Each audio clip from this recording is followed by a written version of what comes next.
at the Tornado World Championships. Yes, we are at the Club Nautico Rimini in Italy, and day one of the Tornado World Championships is now complete. And I could tell you, it has been quite a day. Yeah, 2 races were sailed, and we did have to wait for some time on the water for the wind to come in for race 1 to meet the minimum wind requirement of 6 knots. But oh yes, it was worth waiting for, not for the amount of wind, but for what happened next.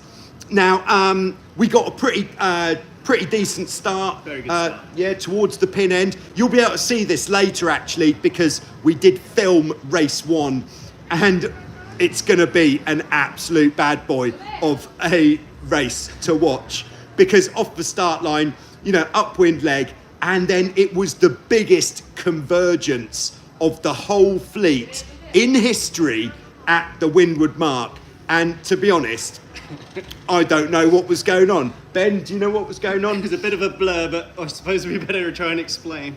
A lot of carnage would be to start with. Multiple boats. We were sort of mid-fleet, I would say. Yeah, mid-fleet. Going up there, charging up quite nicely. And a clutter of tornadoes at the windward mark, all underpinning it. They were not going around. They were not liking the angle that they were trying to hit at. And lots of boats just stopped still. Lots of boats, lots of shouting, then all occurred.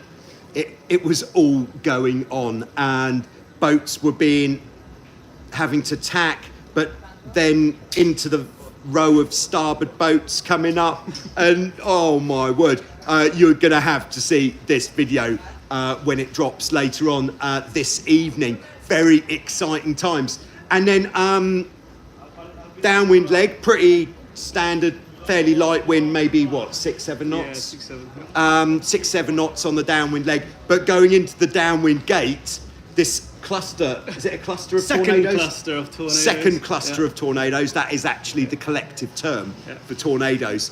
Similar events unfolded, and you're going to need to see this bit as well on the video. Oh yes. So after that, the fleet spread out a bit, so not quite so much to report after that.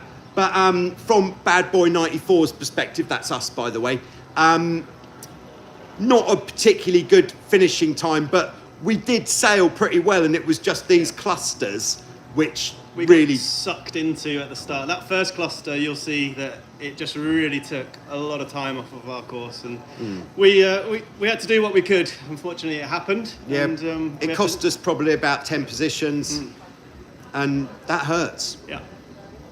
But we're going to live with it. We're going to move on, and yeah. So race 1, our finishing position was actually 20 of a fleet of 30, which is a little bit in the dirty end of the fleet for us. Yeah. Can we say that? Yeah. Race 2, how was the start? Beautifully. Oh, beautifully. Yeah. Nice. Yeah. Very clean start again. Good More wind. That was the feature in race 2. Yeah. And yeah, good, fairly decent start.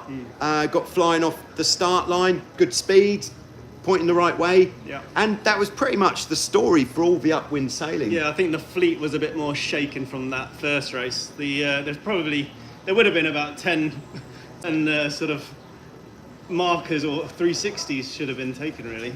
But the second race, straight off, clear wind, strong performance from the wind side of things, strong performance from Skipper Joe here, and doing a splendid job. Heading upwind, we actually got twin trapezing. We did, which yeah, was it's really true. nice. A little bit of hesitation at the start with twin trapezing, but we got a really nice layward mark, I suppose, hitting that top mark.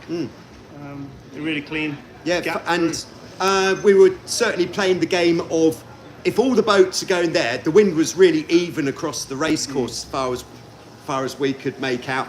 And where the bulk of the fleet were going, that's where we wouldn't go, just to stay out of trouble and keep our ankles dry.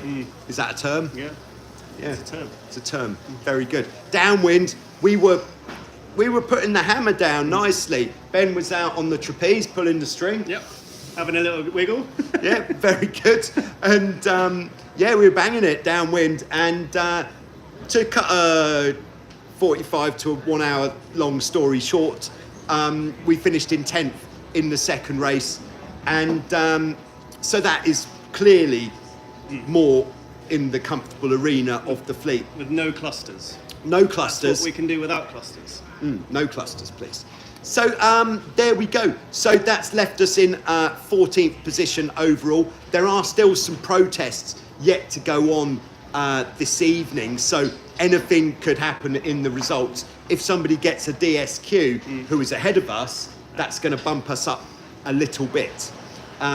Joe's been called for the footage. Obviously, he's the photographer on the field, Yeah. on the race course, and they came racing towards him at the end here to get any footage that he had. So we haven't even seen the footage ourselves, but they wanted it straight away.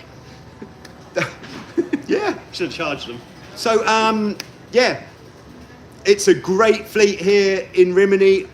Such a good turnout. A lot of new Tornado sailors in the fleet as well, which is really nice to see. But a lot of the old faces are back as well. We've got a free night tonight, so I think, if you ask me, pizza. Lovely.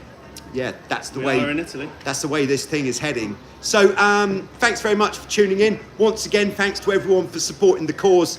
Your generosity has got us here, and for that, we are grateful. Thank you. Yeah. All right. So I'm just going to see if I can work out how to turn this off.